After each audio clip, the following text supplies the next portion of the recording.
The drip began before Ethan Miller even knocked, a sharp, stubborn sound cutting through the quiet of a calm New Jersey evening, and as he stood on the porch with his tool bag resting against his leg, he wondered how something so small could sound so urgent. But when the door opened and his Aunt Claire Bennet appeared, pale with relief and tired eyes, he understood this visit was never only about a faucet, because Claire had been alone in this house for 2 long years since her husband Robert passed away, and silence had become heavier than noise, heavier than grief spoken out loud. So when Ethan stepped inside, the house felt frozen in time, clean but untouched, like a place waiting for permission to move forward again, and Claire tried to smile as she apologized for calling him over something so silly, but Ethan could hear the truth behind her words, which was that she didn't want to ask, yet didn't want to be alone either. So he moved quickly, speaking lightly, setting his bag on the counter, kneeling beneath the sink with steady hands as if this was just another job, while the drip echoed above him like a ticking clock reminding them both of how much time had passed without change. And as he worked, tightening and checking, he felt Claire watching from the doorway, not in a nervous way, but with quiet attention, as though she was trying to understand how someone could enter her home and bring order so easily. And the pace of the moment stayed quick because Ethan did not linger, did not hesitate. He fixed what he came to fix, yet something shifted in the air anyway, because Claire began to talk, not long speeches, just short sentences about the weather, about the house, about how pipes always seemed to break at the worst times, and Ethan answered kindly but simply, focused yet present, and that balance made Claire feel seen without being exposed, which surprised her more than the repair itself. And when the drip finally stopped, the silence felt sudden and deep, like the house itself was listening, and Ethan stood up, wiped his hands, and smiled with easy confidence, saying it was done, nothing serious, just a worn seal. But Claire stared at the sink as if it had carried a deeper meaning, because for weeks that sound had followed her from room to room, reminding her of nights alone, of unfinished conversations, of problems that felt too small to bother anyone with but too heavy to carry alone. And now it was gone, fixed in minutes, and that made her chest tighten with emotion she didn't expect. So she asked Ethan to stay for tea, and he agreed without hesitation, sitting at the small kitchen table where dust-free surfaces suggested effort but not joy. And as the kettle warmed, the evening light slipped through the window, soft and golden, making the room feel less empty, and Claire realized she had forgotten what it felt like to have someone there without needing anything from her. Someone who gave without asking questions or rushing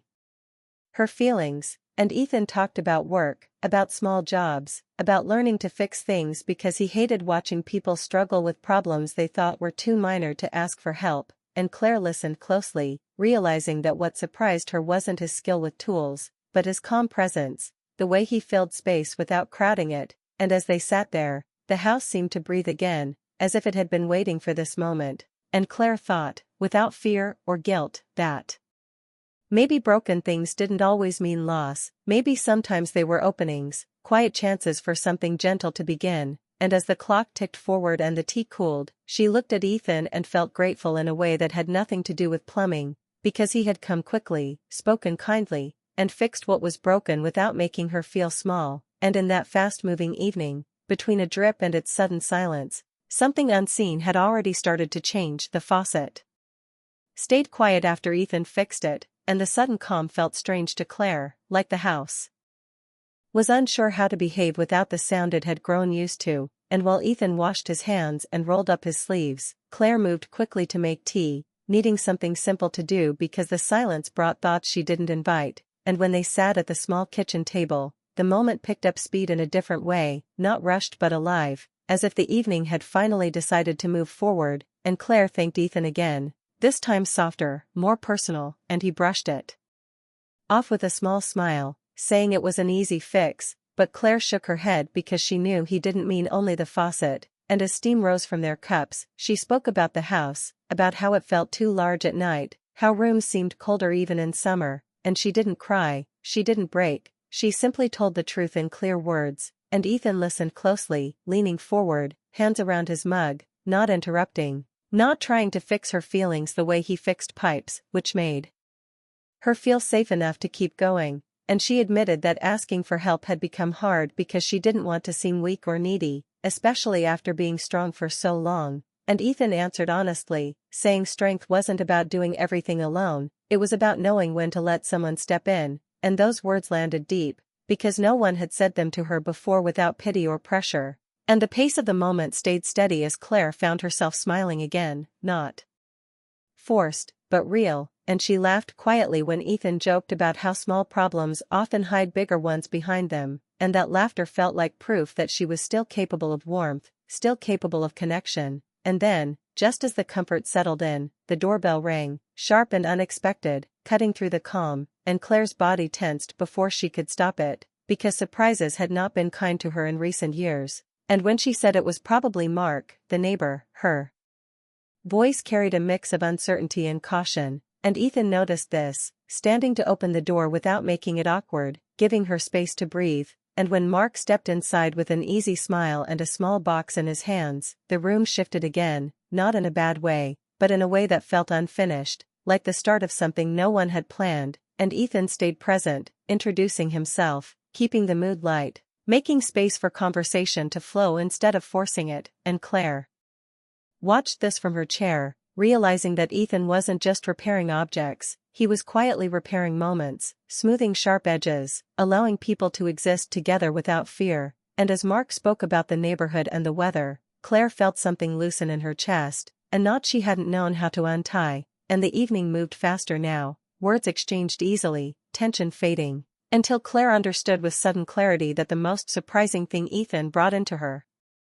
home wasn't his tool bag, but his ability to turn silence into safety. And as she looked from Ethan to Mark and back again, she sensed the story of the night shifting direction, hinting that this visit was no longer just about help received, but about doors opening, and she didn't know yet where those doors would lead, only that something important had begun the moment the faucet stopped dripping and the doorbell rang.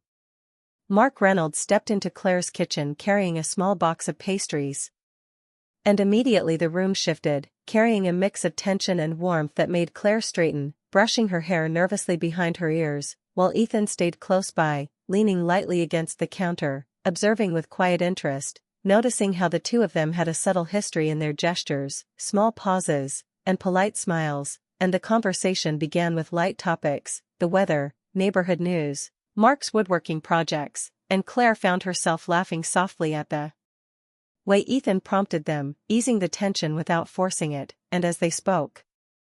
the minutes moved quickly, filled with chatter that felt natural, like a room coming alive again after long stillness, and Claire realized she was paying attention to details she had ignored, the way Mark's hands moved, the tone of his voice, how Ethan's calm presence allowed her to relax without guilt, and she felt a strange, comforting gratitude toward both of them, noticing that Ethan's role in the room went beyond fixing the faucet. He was smoothing the edges of conversation, guiding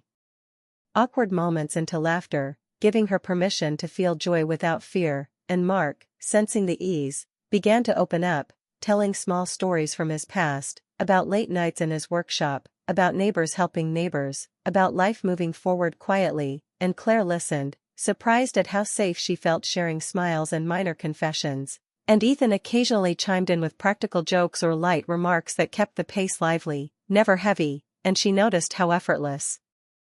it felt to talk with him, how his presence encouraged her to live in the moment without dwelling on grief or isolation. And then, without warning, Claire felt a pang of emotion, a sudden awareness that something deeper was happening, something beyond polite neighborly visits or simple repairs, because the room was filling not just with conversation but with connection. And as they finished tea and pastries, she realized Ethan had done more than repair a pipe, he had repaired a space in her life she hadn't admitted was broken, giving her courage to open up to friendship, to laughter, to life again. And when Mark got up to leave, he lingered slightly, glancing at Claire with a tentative warmth in his eyes, suggesting an invitation she had not expected, and she found herself nodding, heart fluttering with the thrill of possibility, feeling alive again, realizing that her world, once quiet and heavy, now had movement, emotion, and potential. And after the door closed, leaving only the two